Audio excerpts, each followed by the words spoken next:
Wherever you are in the world, welcome to another edition of My Take on China. And today I'm going back to Xinjiang. Not literally, don't worry, just in the video. I posted a video a couple of weeks ago called A Tale of Two Xinjiangs. I'll link it in the description. And someone questioned one of my statistics. In fact, they said it was ridiculous.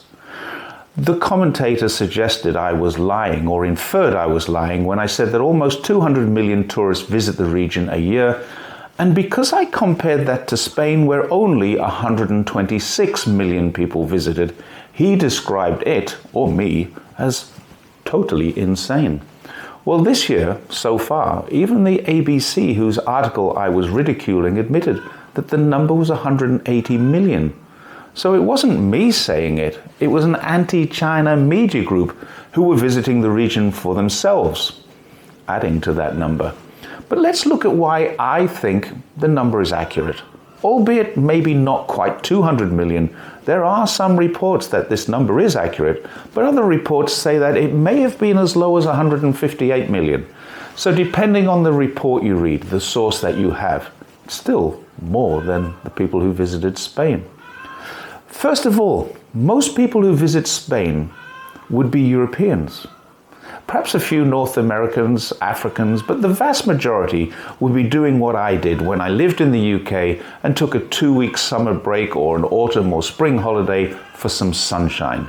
The total number of people who live in Europe is only 744 million, less than half the number who live in China, and they have a wide variety of incredible destinations to visit. Obviously, Spain is popular because 126 million people went there. I once went there twice in a year. I had an uncle who lived there, and his 3 children would have visited several times a year. It's no surprise that they got as many as 126 million visitors. It's a wonderful country. Spain also includes the Balearics, the islands of Ibiza, Formentera, Menorca, and Mallorca, and a couple of other smaller islands, islets really, that most people have never even heard of, Cabrera and Dragonera, for instance. But let's get back to Xinjiang. 1.4 billion people live in China, twice the European continent. And the West is making Xinjiang suffer. So to understand why so many people would visit the region is to understand a little bit of Chinese culture. They are communal in nature. They help each other out. I don't know if the numbers are correct or not, but in 2019, I was in Xinjiang, and there were many visitors there. Our hotel was full. It was a large hotel. When we booked it, we paid more than we wanted to pay because the cheaper hotels were already full. It was a school holiday time, and this is normal. Believe me, there are no shortage of good hotels in the capital, Urumqi. The point that these people who criticize this raise about being desert or mountainous is a good one. Many people, including me, go there because we love the deserts and the mountains. The flaming mountains of Xinjiang have to be seen to be believed, and I'm lucky enough to have seen them 3 times. But travel west of there and take a look at Ili. Yining is the nearest airport, about 600 kilometers west of the capital city, Urumqi. It has lavender and sunflower fields, and that makes it similar to Provence in France. Tourists who want those kinds of photos flock to the region in very large numbers.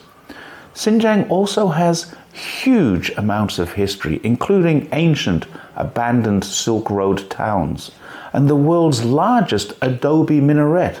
That is a Muslim place of worship that also happens to be a massive tourist attraction. The region has an incredible number of summer visitors to different parts of the ancient Silk Road, and during the winter, there are 72 ski resorts.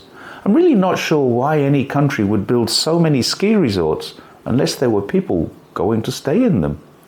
In Altai, there are 12,000-year-old cave paintings depicting people using skis, and this indicates that skiing was actually invented or discovered in Altai or that region, and probably spread from there to the west into Russia and Finland. There are also several shared borders. I went to Korgas.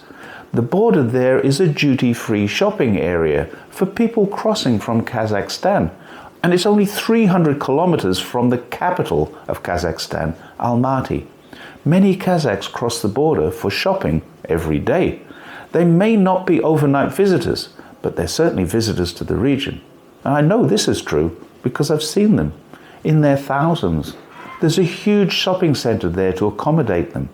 I was only there for one day, but multiply my one day seeing at least 2,000 or 3,000 people at that shopping center, and that's seeing almost 1 million a year. Although I haven't been to them all, there are many other border crossings, and I'd have to assume that they have the same or maybe similar facilities. Finally, there are currently 27 airports in Xinjiang, the largest being Urumqi by a long way, but there are also 2 airports in that city alone. The number will be 33 by 2025. As with ski resorts, why build them if no one's going to use them? If China says 190 to 200 million people went there, I believe them. My personal experience bears it out. The number of friends I know who've also been there bears it out too. The infrastructure and facilities indicate that there is a thriving tourist industry. Even Hilton, Marriott and Sheraton have hotels there, so they have confidence that there will be people to fill the rooms. And the last thing I'll say about Xinjiang is that it has some of the best food in the world. If nothing else, there's a damn good reason to go there. Now, I'm sorry if that doesn't sit well with the narrative of being a closed place. It isn't. Once again, I'll say this. If you want to know what's going on in Xinjiang, go and see for yourself. You can. It's very easy to get a visa for China now. Get on a plane, train or a high-speed train and drive yourself along the G30 and cross the border by road. I've done that twice. I use the G312. It's great. I've used both plane and the old green slow train to go there. There are no restrictions on travel to get into Xinjiang. None at all. Do yourself a favor and try. But if you can't, please stop telling the people who can and the people who do how hard, dangerous, or suppressed or oppressed that it is. None of these things are true. And the only way you can find that out is to go and see for yourself. Or you could accept my word is true. Just because you don't believe me doesn't mean I'm telling you a lie. And thanks once again for watching my take on China. If you have anyone telling you how Xinjiang is such a terrible place, feel free to show them this. I'm always happy to have my videos shared. Thanks again, and I'll see you next time. Bye for now.